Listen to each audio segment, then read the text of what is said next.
Over 1,300 years ago, a grandson of the Japanese emperor sent that ancient poem to a high-ranking Chinese monk called Ganjin. It inspired him to go to Japan to spread Buddhism. Just as it did then, the poem hit home today, going viral on Weibo with more than 39,000 posts tagging the line. Even former Japanese Prime Minister Yukio Hatoyama shared it with his Twitter followers. As China battles the coronavirus outbreak that has so far killed more than 2,700 people and infected over 80,000, Japan has proved to be something of an ally. Earlier this month, China's Foreign Ministry spokesperson Geng Shuang lauded Japan for supporting China. By contrast, Geng accused the United States of overreacting and spreading fear by being the first to evacuate personnel from its consulate in Wuhan and imposing a travel ban on Chinese travelers. The poem signified a thawing in relations between the old enemies that can be traced back to Japanese Prime Minister Shinzo Abe's state visit to Beijing in 2018. As Tokyo and Beijing stressed that the state visit of Chinese leader Xi Jinping to Japan in April will not be cancelled amid the coronavirus outbreak, a renewed focus is on how the world's second and third largest economies could deepen ties. Changing Chinese attitudes, bitter territorial disputes and long-running grievances dating back to World War II have marred the Japan-China relationship for decades. During World War II, the Japanese Imperial Army was responsible for a 1937 campaign of rape, murder and looting that became known as the Nanjing Massacre, in which an estimated 300,000 people died. Japanese airstrikes during the war also inflicted severe damage on Chinese civilians in Chongqing, killing an estimated 32,000 people between February 1938 and August 1943. China and Japan have often argued over how the past should be remembered. Successive Japanese governments have apologized, with some prime ministers personally expressing regret for Japan's actions in the war, but many Chinese believe Japan has not adequately acknowledged the extent of its brutal occupation of the country during World War II. Tensions flared in 2013, when the standoff over the disputed Diaoyu/Senkaku Islands in the East China Sea inflamed nationalistic sentiment on both sides and impaired economic ties. Back then, 92.8% of Chinese citizens surveyed had a negative impression of Japan, according to Japanese non-profit Genron, which conducts an annual poll on Japanese and Chinese relations. By 2019, however, the number of Chinese people with negative impressions about Japan had almost halved to 52.8%. That follows Abe's attempts to warm relations with Chinese President Xi Jinping, with repeated invitations for talks aimed at restoring bilateral relations after the disputed island tensions. The two finally met at Haepaek in 2014 and shook hands in front of the world's cameras.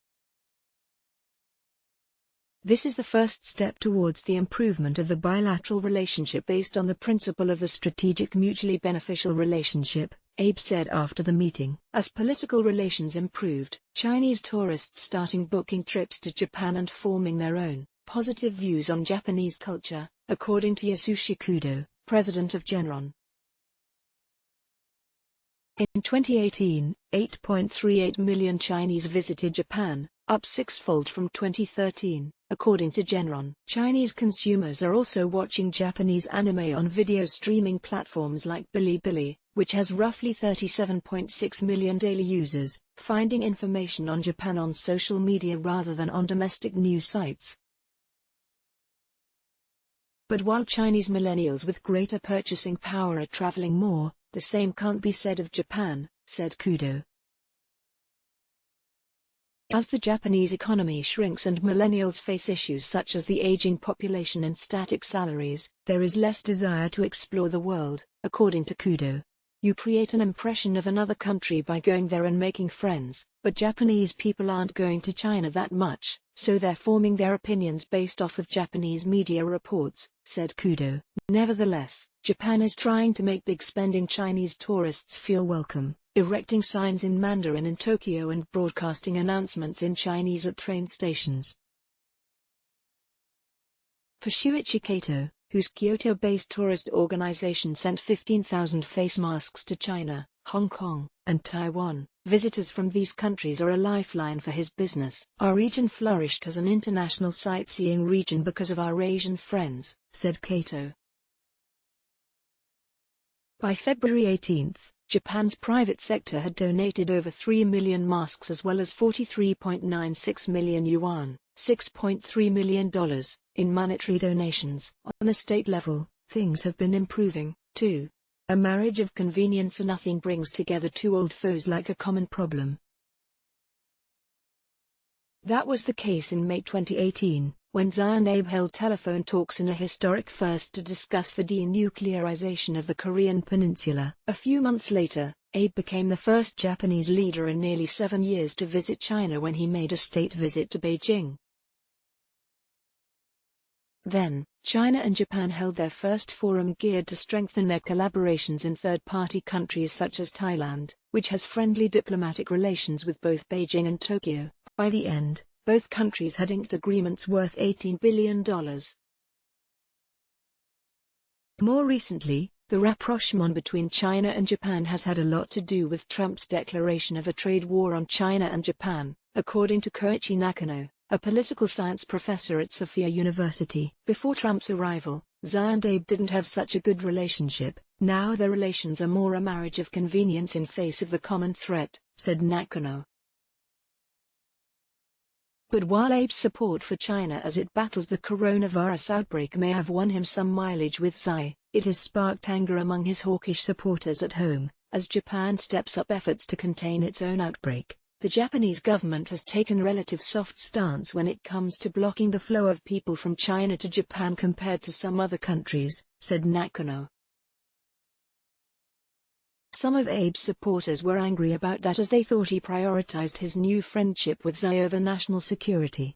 Focusing on the positives despite this recent uptick in relations, fundamentally, Japan and China have rivaling visions for the future of the Asia-Pacific region and the role of China within it. Issues over territory have not gone away, but merely been placed on the back burner. The political elites have spent the decades vilifying either side to rally their troops behind the leaders. It would be naive to think that trend would change now, Nakano said. Over the past few years, China has bolstered its naval powers in the South China Sea at a speed unmatched by any nation. In response, Japan announced in 2019 that it would allocate more resources to defend its territory from possible Chinese incursion. While Japan needs to do business with China, it's not willing to sacrifice the umbrella of U.S. military protection, and has already built up other allegiances across the region to counter a rising China, said Jeff Kingston, a Japan expert at Temple University. For now, both sides see an advantage in dialing down tensions. Some of the permafrost has thawed, but there are still deep layers of frost, and that's not just about territory, there is also historical differences, he said.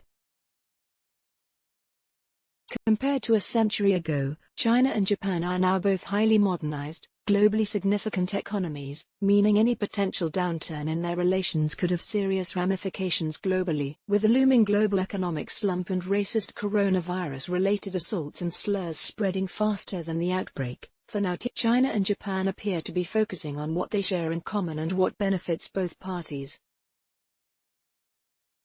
The recent outbreak has been a stress test for bilateral relations, so taking what is anxiety-inducing and turning it around was clever, said Kingston. That poem is trying to get people to listen to the better part of themselves. Let's block ads. Why?